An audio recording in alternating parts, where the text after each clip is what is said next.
पाक नबी ने फरमाया कर लो खिदमत मांदी, काबा जिसने तकना होवे ओ तक लवे सूरत मांदी। ते बापू जिया गमखार न कोई, मैं सारी दुनिया फरोली जेड़ी दिलों सुकून देंदी। ओ मिठड़ी बाप दी बोली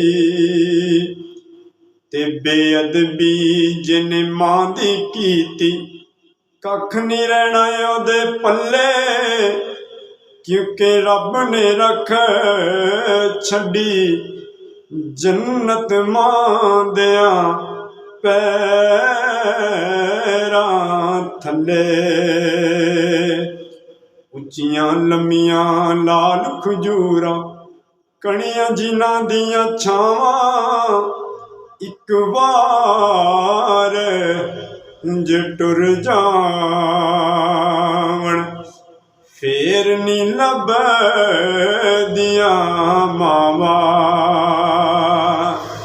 उच्चियां लम्मियां लाल खजूरां कणियां जिन्हां दियां छावां, एक बार जे टुर जावण फिर कौन मिलावे मावा। वीडियो अच्छी लगी चैनल में जरूर सब्सक्राइब करें। शुक्रिया।